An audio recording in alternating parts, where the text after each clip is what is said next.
Killian. Welcome to my YouTube channel.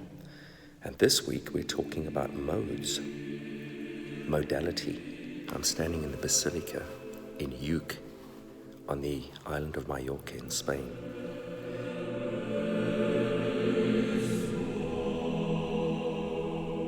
So I happened to be on a bicycle camping trip around the island of Mallorca, and I happened upon this monastery called the Santuari de Uke.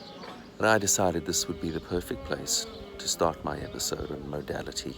Nestled in the Tramontana Mountains of northwest Mallorca, surrounded by these incredibly beautiful mountains,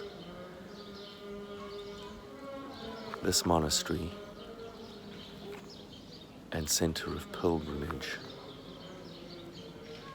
was founded in 1200 in Futsak, somewhere in the 13th century, when a Moorish shepherd discovered a statue of the Virgin Mary somewhere around here on a rock, as one does, and decided to start a monastery that has become a well-known pilgrimage site, and although no longer a functioning monastery, now houses one of the most well-known boys' choirs in the world, which was founded in 1531. The rooms that the monks used to stay in are now converted into a hotel, which is where I'm staying tonight.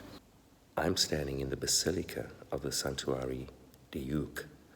Why am I standing here to talk about modes? Well, modality is very closely linked to Christianity. In fact, they're called Gregorian modes, the modern version of modes that we use. And as you know, Gregorian chant is a product of the church, the Catholic Church specifically.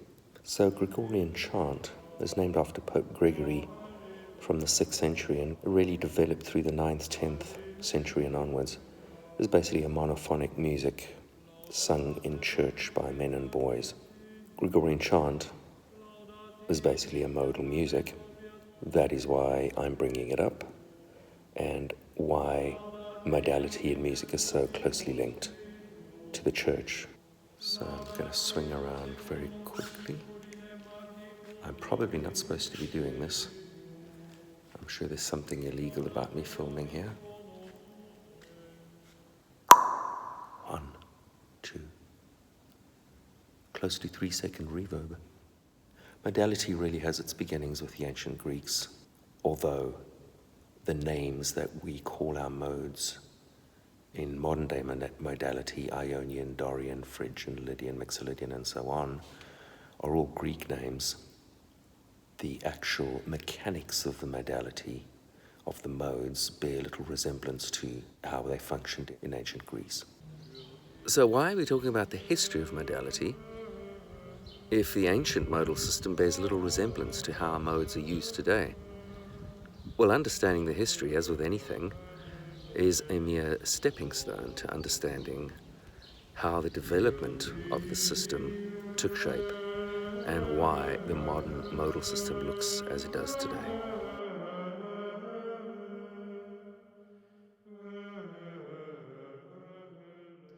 But for all the history and all the context, which I think is important, what's really important here is how do modes work? How can you use this knowledge in your composition or your playing? Well, let's take a look. It's a little bit like the Matrix. When Neo finally sees the Matrix and sees the underpinnings and the foundations of the world that he inhabits that he hadn't seen before that. And all of a sudden everything became clear. This is what understanding not just modality, but just harmony and music theory in general enables you to do, is to see the matrix. And when you have the knowledge of what's going on behind the scenes, it makes it a whole lot simpler and easier for one to understand and for one to perform and write.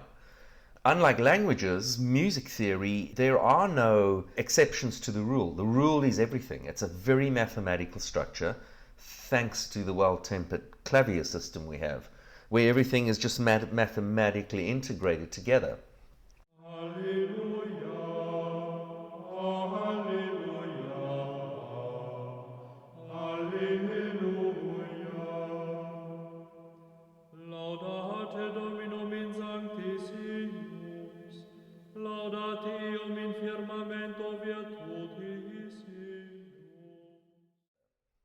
So with modes, let's take a look. We're going to stick to all the white keys. We're not going to deal with black keys at the moment, to illustrate the theory behind modes and modality. So let's take a look. We're in C.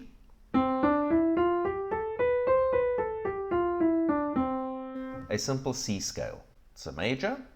That is your first mode, the Ionian mode. Now if you play exactly the same notes but start on D and go up to D,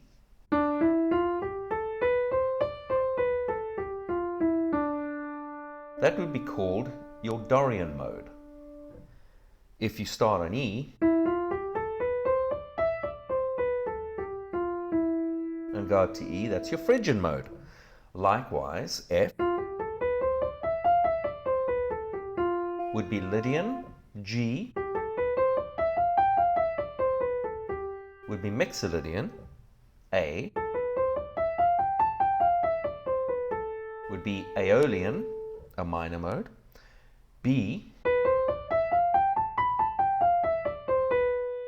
would be Locrian, or as some like to say, Locrian. It is a diminished mode, a very unsavory mode indeed. We'll get to that. So let's go back to Ionian.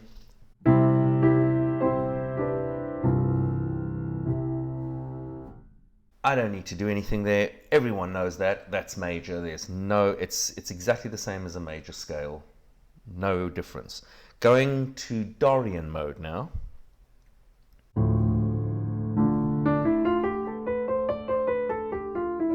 It's a minor mode. It has a natural sixth. It doesn't have a flat sixth. We'll get to that when we get to Aeolian mode. But you might know this from The Doors, Riders in the Storm.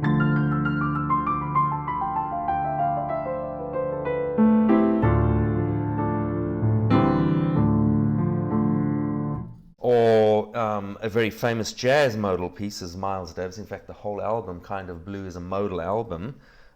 This one.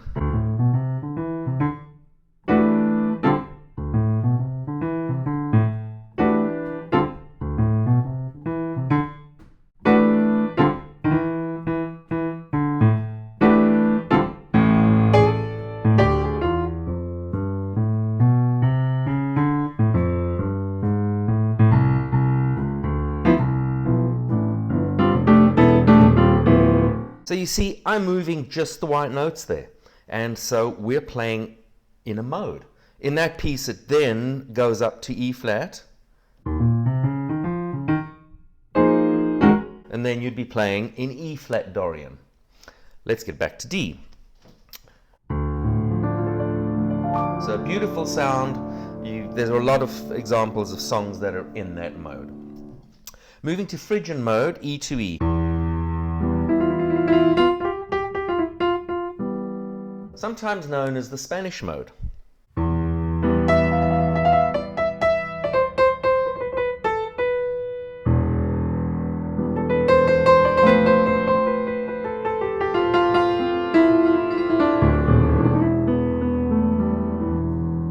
Easy to see why. There are examples of Arabic music, Indian music that use that mode and distort the mode a little bit in places. For example,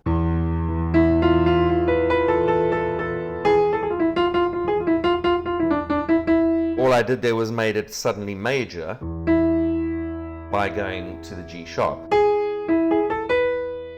But it's basically a Phrygian mode, and as with all modes, you can distort them, you can do as you will with them. Going to the F.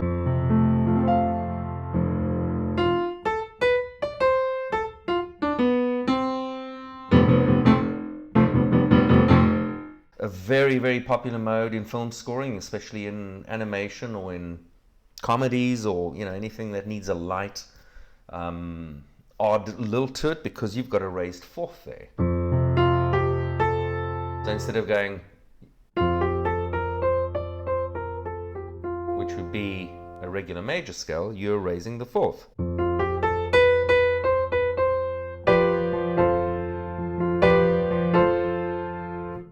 So that's a sound that you all probably know very well. Moving on to G, the Mixolydian mode.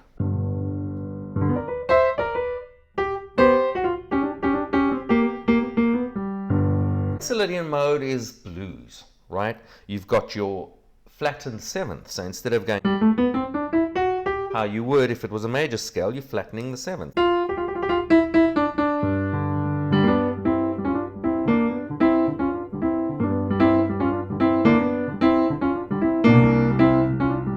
Now what happened there is I went to C, which is the 4 of G, which is what the blues does.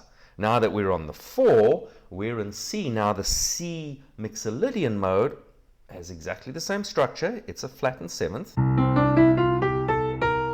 There's your flattened seventh. So in blues, you're basically vacillating between that and then, of course, the dominant, the fifth.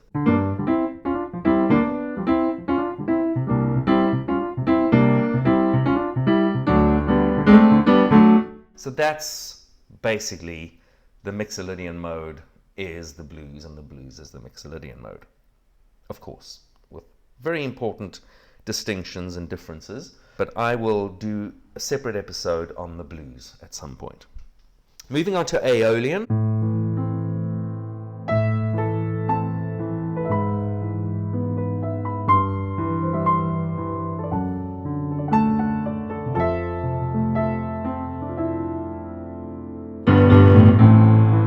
So this sound here is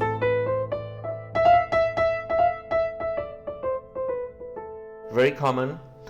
What's different about this from the Dorian mode is the 6. Here your 6 is flattened. There's your 6. If it was Dorian mode, you'd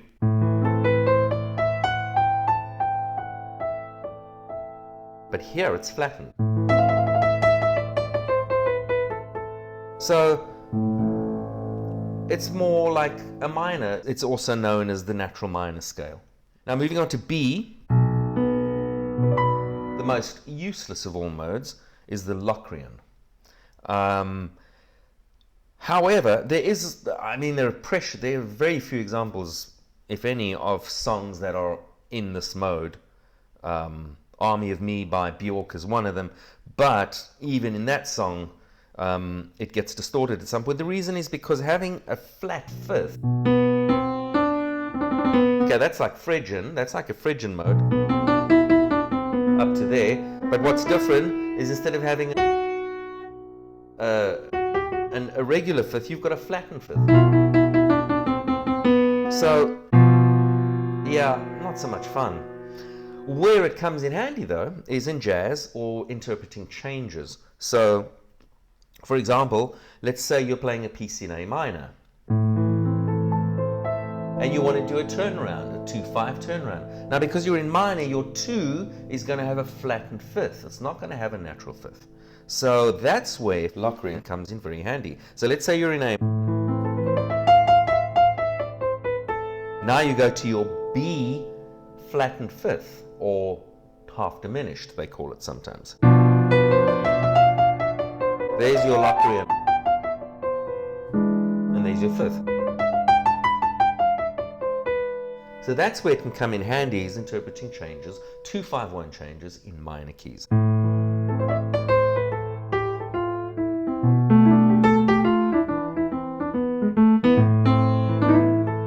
And what you can also do is then, of course, change your mode all of a sudden for the fifth. So that's just to illustrate that, yes, you're in a mode and you're playing a mode, but the whole point of modes is to understand it so that you can break the rules.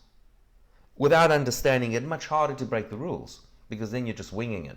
Okay, so that's it for the mechanics of modes. This is something that when you take these structures and learn this stuff in all keys like a jazz student would do, you begin to get facility with this stuff and it becomes natural to you.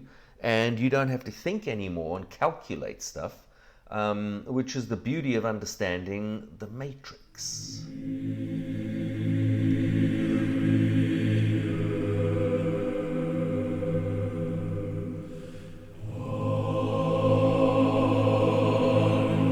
Welcome to our YouTube channel. Try that again. The Byzantine area. The Byzantine era. Let's try that again in ancient Greece. Try that again. Oh, here come some people. I'm in the shit. Don't say that here. Don't swear in the church. Where did the thought go? Why am I here? Why am I here? Why am I standing here? So what am I doing here? Why am I standing in this basilica? Now, why am I standing in this basilica with a shaky camera and Gregorian chant? In Quizzy Goat.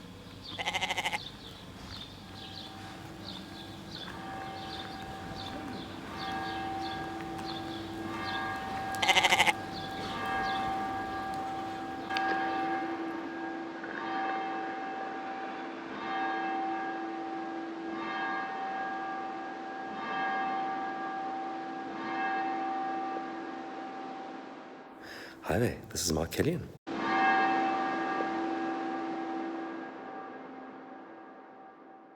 Alleluia.